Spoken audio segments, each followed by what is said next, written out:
Okay, today we will be marking our revision exercise for natural science. Question number 1. Give the symbols or names for the following elements. He stands for helium. Be is beryllium.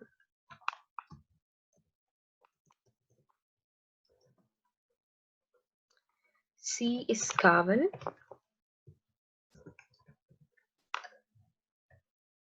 D is chlorine, which is Cl. Sodium is Na. Potassium is just K. Please keep in mind the capital letters I am using in the symbols. They are very important. So when you're naming an element using its symbol, the first letter is always capital and the second letter is always lowercase because we don't want to confuse it with another element.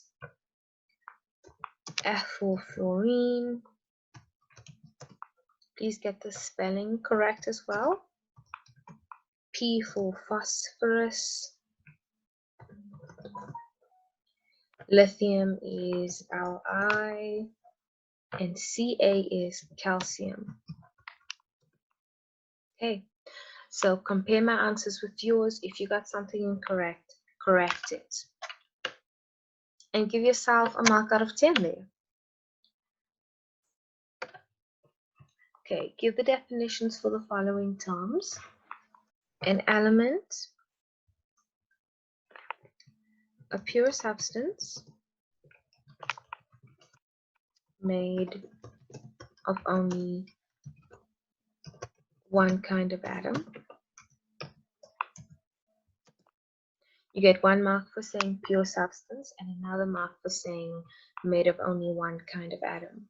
You can also add, it has chemical bonds between the atoms, etc. But if you just say pure substance, you already are giving the definition for the elements. Just saying that it's a pure substance is telling me that it has chemical bonds. It can only be broken down using chemical methods. Okay, the next one is a compound. A compound is a pure substance made from one or more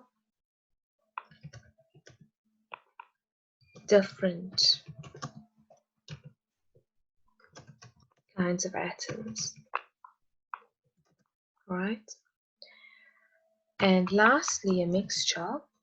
A mixture is a substance made from a variety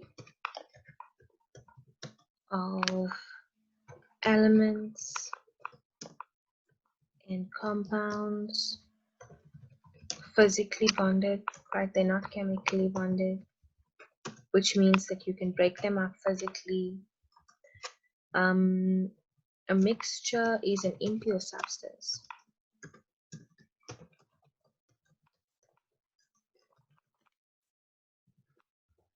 Okay.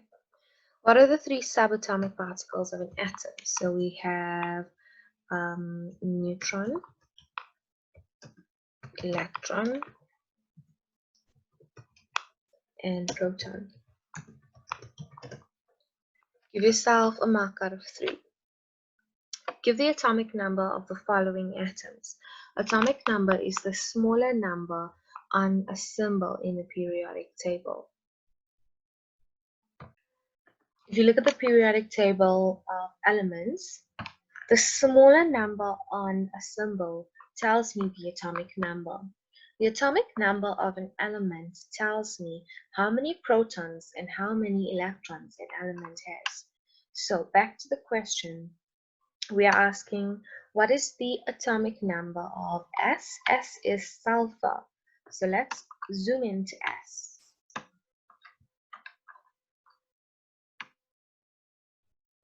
As you can see, over here is sulfur. Sulfur has a smaller number of 16. So the smaller number is always the atomic number. So sulfur's atomic number is 16. That means that there are 16 protons and 16 electrons in sulfur, right? In one atom of sulfur. Okay, next is boron. Let's see where boron is. So boron is a nonmetal. It's over here.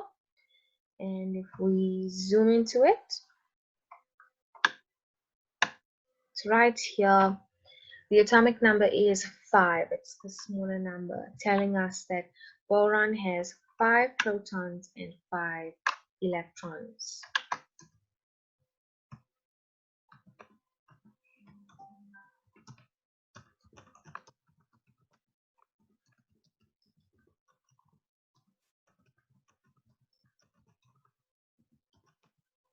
Okay, next question. Draw a model of a sulfur atom.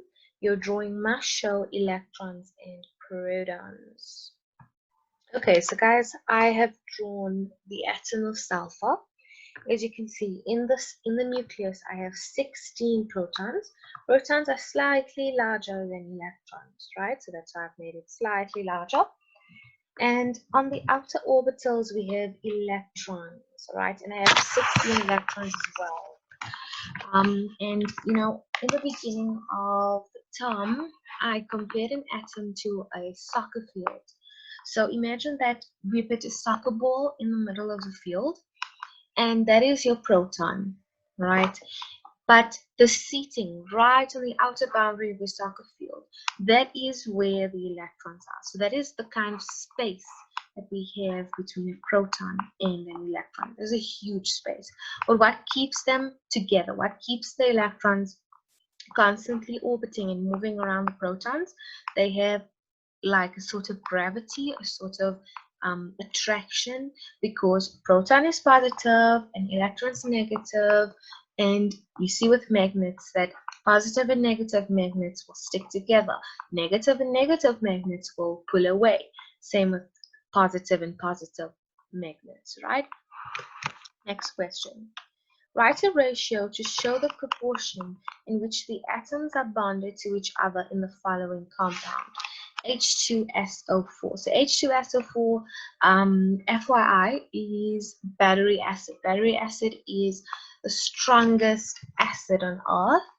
And if it comes into contact with your skin or your eyes, you can go blind. You can get 3-degree burns. Actually, you will get 3-degree burns.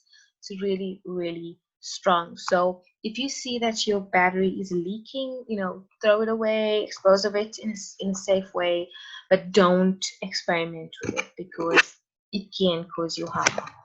Okay, so we need to put this in a ratio. So we have, as we can see, next to the hydrogen, there's a 2 there. That's telling me that there's 2 hydrogen atoms. Next to sulfur, we don't have a number, but if there's no number, we know that there's an imaginary 1 there. So there's 1 sulfur. And next to oxygen, we can see there's a 4. So we have 4 atoms of oxygen. So if we have to put it in a ratio, this is how it's going to look. 2 is to 1 is to 4. Right?